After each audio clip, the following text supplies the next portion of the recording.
आजको यो विशेष चर्चामा स्वागत छ। आज हामी एउटा यस्तो विषयमा कुरा गर्दैछौँ नि जसले सायद तपाईलाई साँच्चै अचम्ममा पार्नेछ। हामीले दिनरात दुःख गरेर कमाएको अनि सुरक्षित होला भनेर ब्याङ्कमा राखेको पैसा आखिर कहाँ जान्छ त? सुन्दा सामान्य लाग्ला, तर आज हामी ब्याङ्किङ प्रणालीको एउटा यस्तो गहिरो भ्रम र वास्तविकता खोतल्दैछौँ जसले पुरै आधुनिक अर्थतन्त्रलाई चलाइरहेको छ। आउनुस् यो रहस्यमय इकोसिस्टमको पर्दा उघारौँ। पक्नुस् त, सबैभन्दा पहिले मलाई एउटा कुरा भन्नुहोस्, के तपाईलाई लाग्छ तपाईले ब्याङ्कमा जम्मा गरेको पैसा साँच्चै नै एउटा ठूलो सुरक्षित ढुकुटीभित्र तपाईको नाम लेखिएको बाकसमा थन्किएर बसेको छ? के त्यो पैसा सधैँ त्यही सुरक्षित र शान्तसँग तपाईले निकाल्न आउनु होला भनेर कुरिरहेको हुन्छ? सुन्दाखेरि त ठ्याक्कै त्यस्तै लाग्छ, होइन र? तर वास्तविकता के हो भने पटक्कै होइन। यो पूर्ण रूपमा एउटा भ्रम हो। तपाईले आफ्नो पैसा ब्याङ्कमा जम्मा गर्ने बित्तिकै त्यो पैसा त्यहाँबाट लगभग गायब भइसकेको हुन्छ, किनभने ब्याङ्कले त्यो पैसा तत्कालै अरू कसैलाई ऋणको रूपमा दिइसकेको हुन्छ। त्यो पैसा अब ढुकुटीमा छैन, बजारमा घुम्न निस्किसक्यो। अब जाउँ पहिलो भागमा, ढुकुटीको भ्रम र आधुनिक ब्याङ्किङको इतिहास।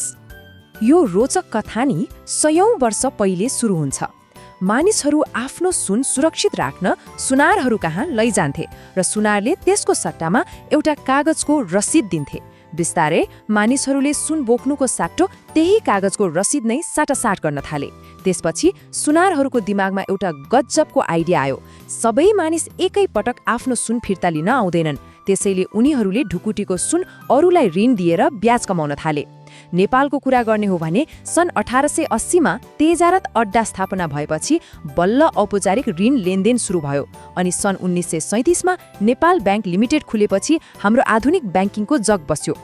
दोस्रो भाग, जादुई मार्जिन। ब्याङ्कले कसरी नाफा कमाउँछ त?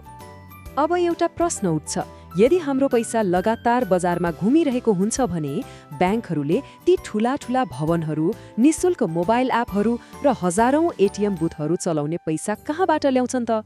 एउटा सरल उदाहरणबाट बुझौँ। मानौ तपाईले मुद्दती खातामा 1 लाख रुपियाँ जम्मा गर्नुभयो, जसमा ब्याङ्कले तपाईलाई 6% ब्याज दिन्छ।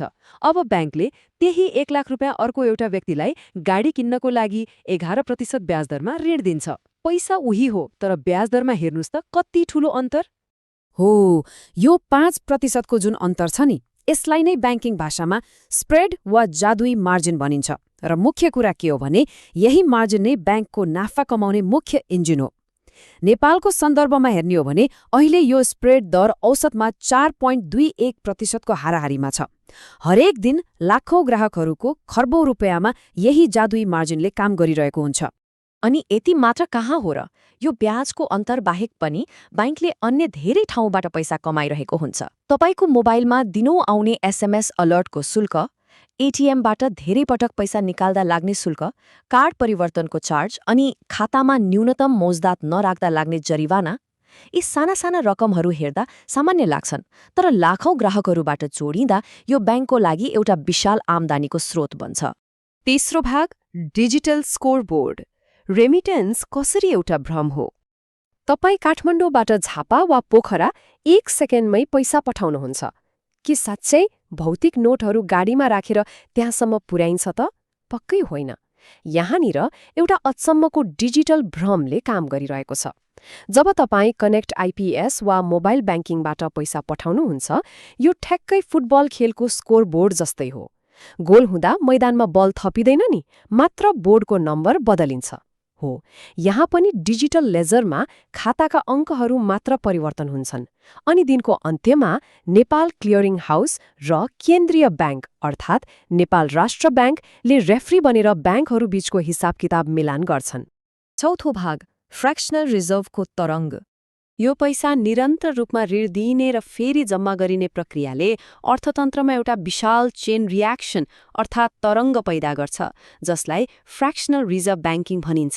यस्तो सोच्नुस् त, ढुकुटीमा थन्किएको पैसा अनुत्पादक हो, त्यसले केही पनि गर्दैन, तर ब्याङ्कहरूले त्यही सुतेको पैसालाई घर बनाउन वा नयाँ व्यापार सुरु गर्न चाहने मानिसहरूसम्म पुर्याएर गजबको मध्यस्थकर्ताको काम गर्छन्। यसरी पैसाले बजारमा नयाँ रोजगारी र उत्पादन सिर्जना गर्छ। यसले एउटा कुरा निकै उत्कृष्ट रूपमा प्रष्ट पार्छ। ब्याङ्कमा जम्मा भएको एउटा साधारण 1000 रुपैयाँले कसरी जादु गर्न सक्छ। त्यो 1000 रुपैयाँ ऋणमा जान्छ, खर्च हुन्छ, फेरि अर्को ब्याङ्कमा जम्मा हुन्छ अनि फेरि ऋणमा जान्छ। यो चक्र चलिरहँदा त्यही 1000 रुपैयाँले अन्ततः अर्थतन्त्रमा 10,000 रुपैयाँ बराबरको वास्तविक आर्थिक गतिविधि सृजना गरिसकेको हुन्छ। कम्मालको कुरा हो नि यो। अब 5औं भाग, ब्याङ्क ऋणको जोखिम। सुन्दा त यो प्रणाली कति राम्रो लाग्छ, तर भित्रभित्रै यो त्यति नै नाजुक पनि छ। एउटा डरलाग्दो काल्पनिक अवस्थाको बारेमा सोचौं त। के हुन्छ यदि भोलि बिहान ठिक 10 बजे ब्याङ्कको ढोका खुल्ने बित्तिकै सबै ग्राहकहरू एकैपटक लाइन लागेर लौ मेरो सबै नगद फिर्ता दिऊ भन्न थाले भने? यो भयानक अवस्थालाई ब्याङ्क रन भनिन्छ, किनकि ब्याङ्कसँग जम्मा भएको सबै पैसा नगदको रूपमा हुँदैन। यदि सबैले एकैपटक पैसा मागे भने ब्याङ्कको ढुकुटी रित्तिन्छ र ब्याङ्क तत्कालै डुब्छ। इतिहास साक्षी छ, ग्रेट डिप्रेसन र सन् 2008को वित्तीय सङ्कटको बेला यस्तै आतंकले गर्दा विश्वका कैयौं ठूला ब्याङ्कहरू तासको महल झैं ढलेका थिए। तर नआतिनुस्, 6औं भागमा आउँछ केन्द्रीय ब्याङ्कको सुरक्षा कवच। यो पूरै वित्तीय प्रणालीलाई तहस-नहस हुनबाट बचाउन एउटा निकै शक्तिशाली सुरक्षा कवच हुन्छ। यो पूरै खेलको निगरानी गर्ने एउटा मुख्य रेफ्री छ, नेपाल राष्ट्र ब्याङ्क। उसले ब्याङ्कहरूलाई छाडा छोड्दैन। ब्याङ्कमा जति पैसा जम्मा हुन्छ त्यसको केही निश्चित भाग अनिवार्य रूपमा नगद वा तरल सम्पत्तिको रूपमा सुरक्षित राख्ने पर्ने कडा नियम छ। यसलाई क्याश रिजर्भ रेसियो वा SLR भनिन्छ, जुन नेपालमा कम्तीमा 10% हाराहारीमा हुनै पर्छ। बाँकी रकम मात्र कर्जाको रूपमा दिन पाइन्छ।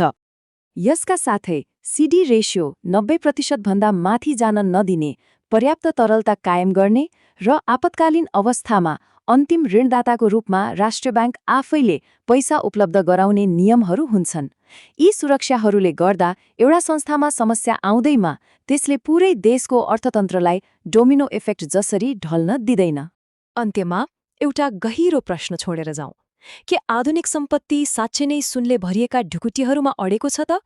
के यो केवल कुशल व्यवस्थापन र हामी सबैको सामूहिक विश्वासको एउटा भव्य भ्रम मात्र हो? पैसाको यो अचम्मको यात्राले हामीलाई साँच्चै सोच्न बाध्य बनाउँछ। आजको यो विश्लेषणमा यति नै। यो रोचक ब्याङ्किङ विज्ञानलाई बुझ्न साथ दिनुभएकोमा धेरै धेरै धन्यवाद।